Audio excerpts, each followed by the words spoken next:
ओम नमो भगवते वासुदेवाय। भगवान श्री विष्णु की कृपा आप सभी पर सदा बनी रहे। माघ मास के शुक्ल पक्ष में पड़ने वाली एकादशी का नाम जया एकादशी है। एकादशी की तिथि भगवान विष्णु और भगवान विष्णु के अन्य अवतारों को समर्पित होती है। इस दिन खास तौर पर भगवान विष्णु के साथ माँ लक्ष्मी जी और भगवान कृष्ण की पूजा का विधान है। जीवन में सफलता प्राप्त करने के लिए इस व्रत को अवश्य रखना चाहिए। कहा गया है कि जब मनुष्य का भाग्य भी साथ देना बंद कर देता है, तब उस समय इस दिन किए गए व्रत से असंभव कार्य भी बड़ी आसानी से और बिना किसी बाधा के पूर्ण हो जाते हैं। हर क्षेत्र में, हर काम में मनुष्य को सफलता मिलती है। शास्त्रों में ब्रह्महत्या को सबसे बड़ा पाप माना गया है और जया एकादशी व्रत रखने से इस पाप से भी मुक्ति मिल जाती है। इस व्रत को रखने से प्राणी की आत्मा को अंत में स्वर्गलोक में स्थान मिलता है।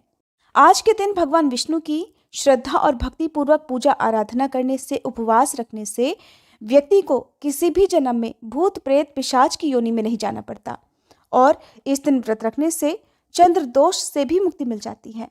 चंद्रमा का सीधा असर शरीर और मन पर पड़ता है, इसलिए मानसिक और हर प्रकार के शारीरिक कष्टों के निवारण के लिए इस दिन चंद्रमा से संबंधित उपाय भी करने चाहिए और चंद्र देवता की पूजा भी करना चाहिए।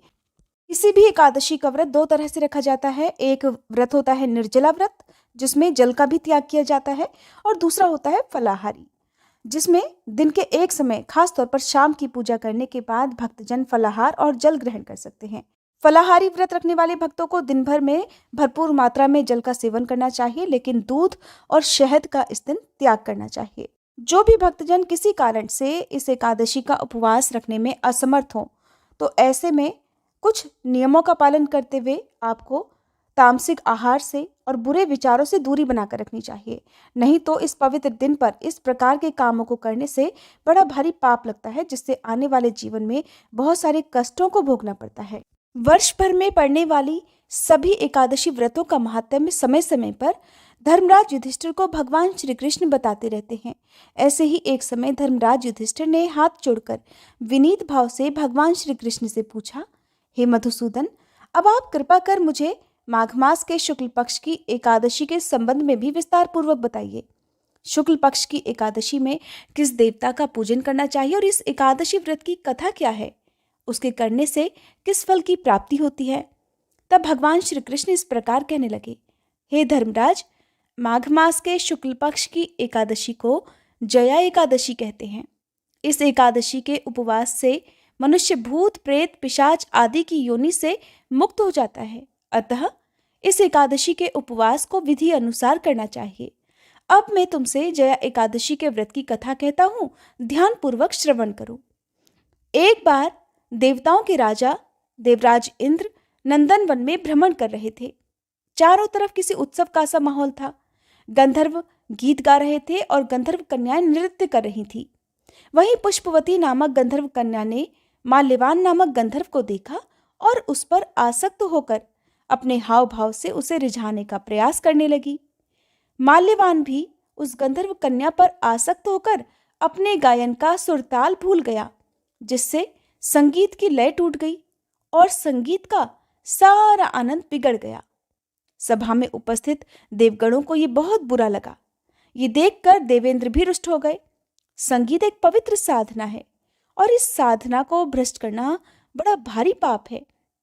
इसलिए क्रोधवश देवराज इंद्र ने पुष्पवती और माल्यवान को तुरंत ही शाप दे डाला कि संगीत की साधना को अपवित्र करने वाले माल्यवान और पुष्पवती, तुमने देवी सरस्वती का घोर अपमान किया है, इसलिए तुम्हें मृत्युलोक में जाना पड़ेगा।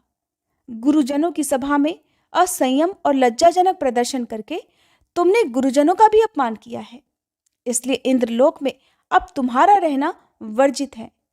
अब तुम अधम पिशाच असंयमी का सा जीवन बिताओगे। देवेंद्र का श्राप सुनकर वे दोनों अत्यंत दुखी हुए और हिमालय पर्वत पर पिशाच योनि में दुख पूर्वक जीवन यापन करने लगे। उन्हें गंध रस स्पर्श आदि का बिल्कुल भी बोध नहीं होता था। वहीं उन्हें असहनीय दुख भी सहने पड़ रहे थे। दिन रात उन्हें किसी भी क्षण नींद नहीं आती थी। उस स्थान का वातावरण अत्यंत शीतल था, जिसके कारण उनके रोए खड़े हो जाते थे, हाथ पैर सुन्न पड़ जाते थे और दांत किटकिटाने लगते थे। एक दिन उस पिशाच ने अपनी पत्नी से कहा कि न मालूम अपने पिछले जन्म में हमने कौन से ऐसे पाप किए हैं जिसके कारण हमें इतनी दुखदाई ये पिशाच योनि प्राप्त हुई है। पिशाच योनि से नरक के दुख सहना कहीं ज्यादा उत्तम होता होगा। इस प्रकार के अनेक विचारों को कहते हुए वे दोनों अपने दिन बिताने लगे। भगवान की कृपा से एक बार माघ मास के शुक्ल पक्ष की जया एकादशी के दिन इन दोनों ने कुछ भी भोजन नहीं किया और न ही कोई पाप कर्म किया। उस दिन मात्र फल फूल खाकर ही इन्होंने अपना दिन बिताया और महान दुख के साथ पीपल के वृक्ष के नीचे विश्राम करने लगे। उस दिन सूर्य भगवान अस्ताचल को जा रहे थे, अर्थात अस्त हो रहे थे। वह रात उन दोनों ने एक दूसरे से सटकर बड़ी कठिनता से काटी। दूसरे दिन प्रातःकाल होते ही प्रभु की कृपा से इन दोनों की पिशाच योनि से मुक्ति हो गई और पुनः अपनी अत्यंत सुंदर अप्सरा और गंधर्व की देह धारण करके तथा सुंदर वस्त्रों और आभूषणों से अलंकृत होकर वे दोनों स्वर्गलोक को चले गए। उस समय आकाश में देवगण तथा गंधर्व इनकी स्तुति करने लगे। फिर नागलोक में जाकर इन दोनों ने देवेंद्र को दंडवत प्रणाम किया। देवेंद्र को भी उनके इस दिव्य रूप को देखकर महान आश्चर्य हुआ। तब उन्होंने महान आश्चर्य के साथ ही इन दोनों से पूछा कि तुम्हें पिशाच योनि से मुक्ति किस प्रकार मिली, उसका सारा वृतांत मुझे भी बताओ। देवेंद्र की बात सुनकर माल्यवान कहने लगा, हे देवताओं के राजा इंद्र, श्री हरि की कृपा तथा जया एकादशी व्रत के पुण्य से हमें पिशाच योनि से मुक्ति मिली है। देवराज कहने लगे, हे माल्यवान, एकादशी व्रत करने से तथा भगवान श्री हरि की कृपा से तुम दोनों ही पिशाच योनि को छोड़कर अत्यंत पवित्र हो गए हो।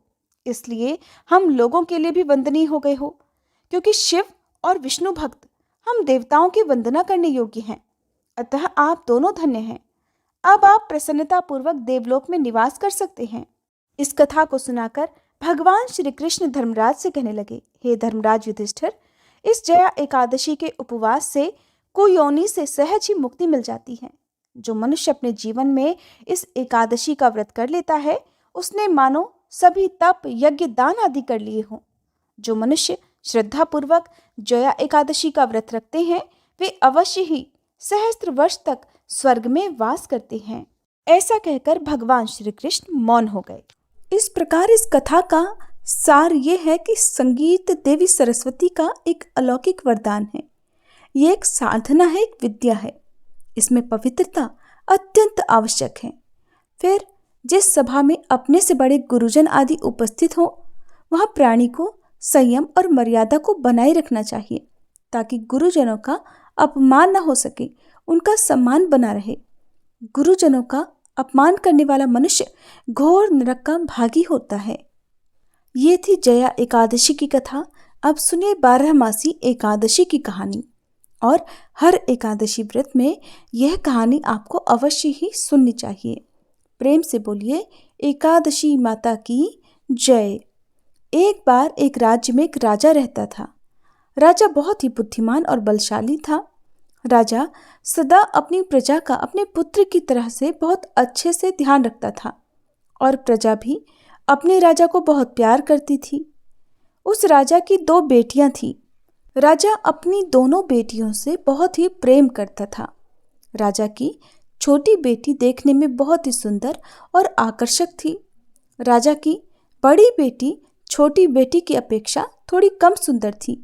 छोटी बेटी बहुत ही दयालु और धार्मिक थी, पूजा पाठ किया करती थी और 11 माता की पूजा भी करती थी। सभी लोग राजा की छोटी बेटी से बहुत ही प्रेम करते थे और हमेशा उसकी ही प्रशंसा किया करते थे। राजा भी अपनी छोटी बेटी को बड़ी बेटी से अधिक प्रेम करते थे। इसका कारण ये था कि राजा की छोटी बेटी का स्वभाव बहुत ही अच्छा था। वह अपने नगरवासियों से, आम लोगों से बहुत ही अच्छे से बात करती थी।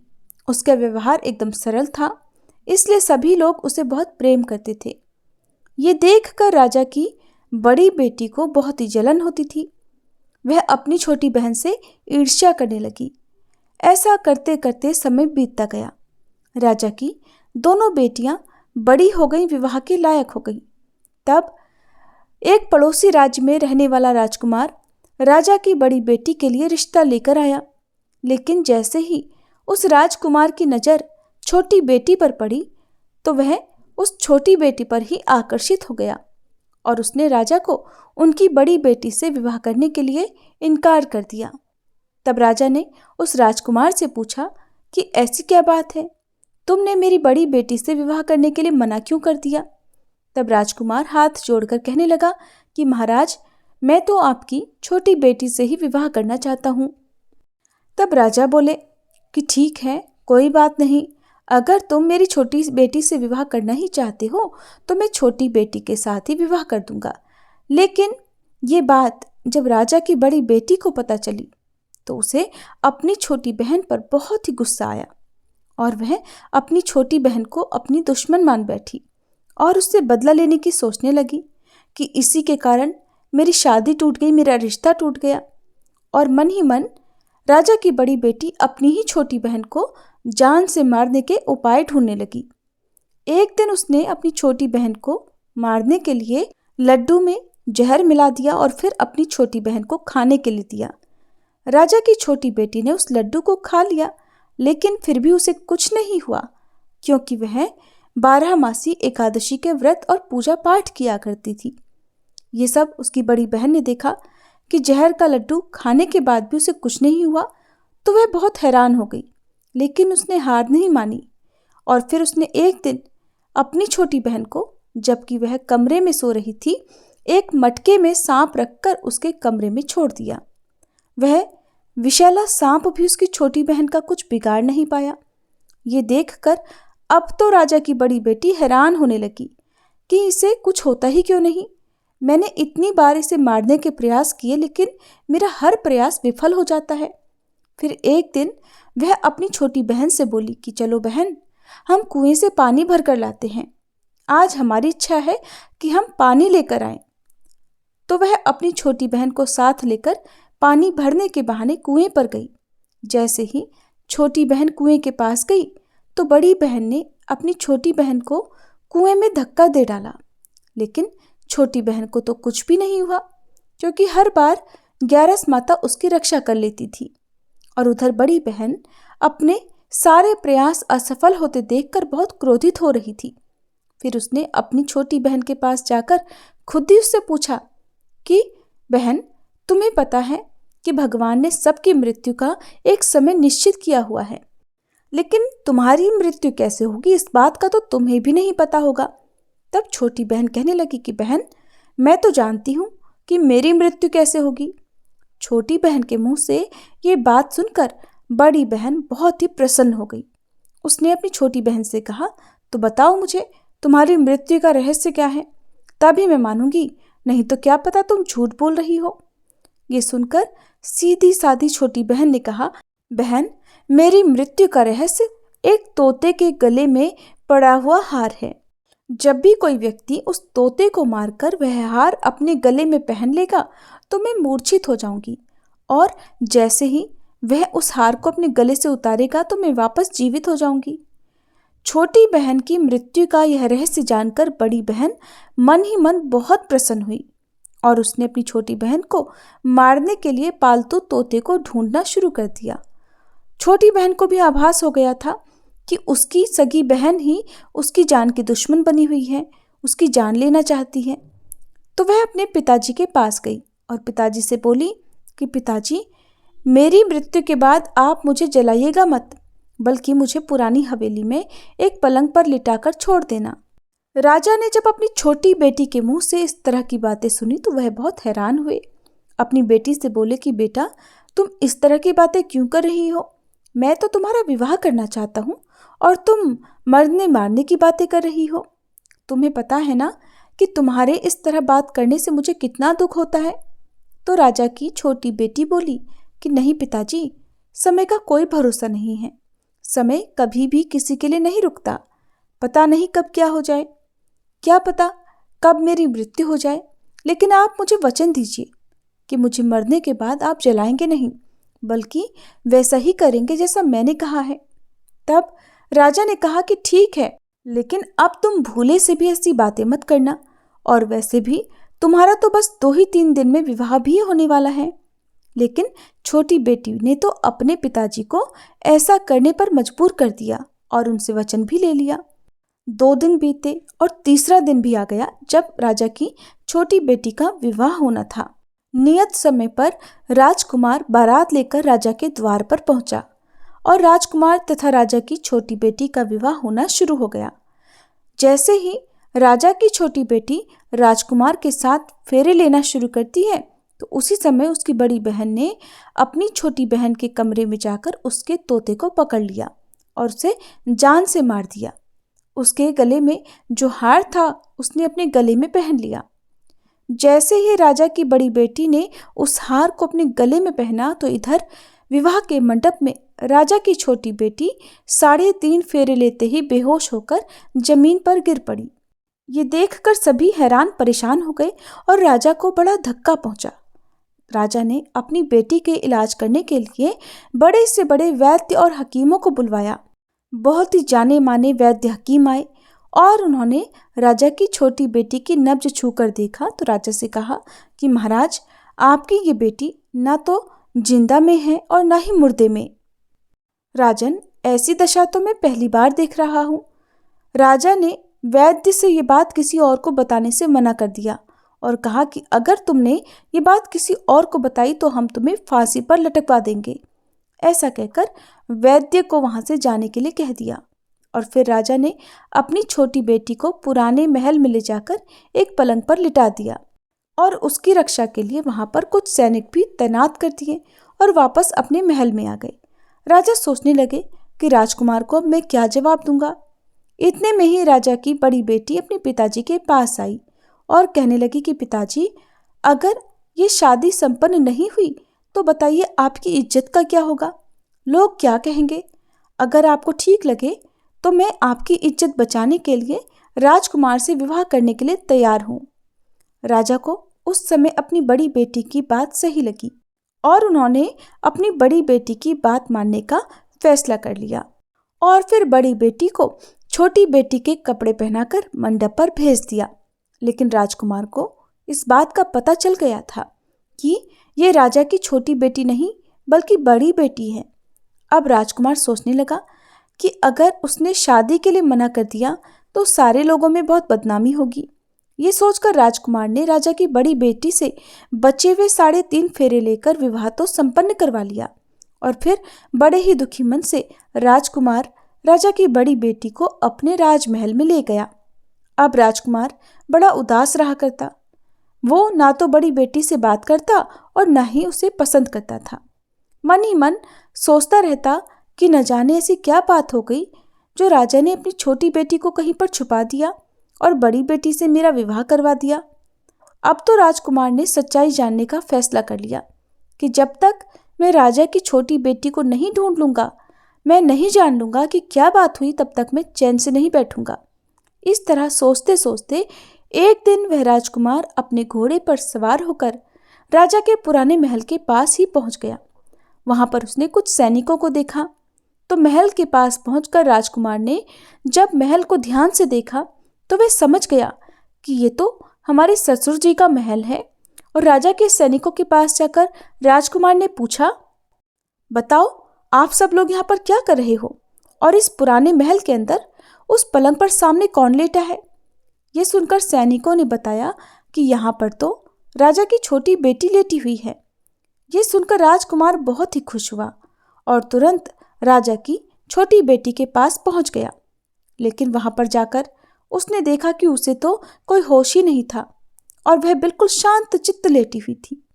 तब वह उसकी सेवा करने लगा। जैसे ही रात हुई तो राजा की छोटी बेटी उठकर खड़ी हो गई। ये देखकर राजकुमार बहुत खुश हुआ। फिर उसने पूछा कि बताओ तुम यहाँ पर क्या कर रही हो?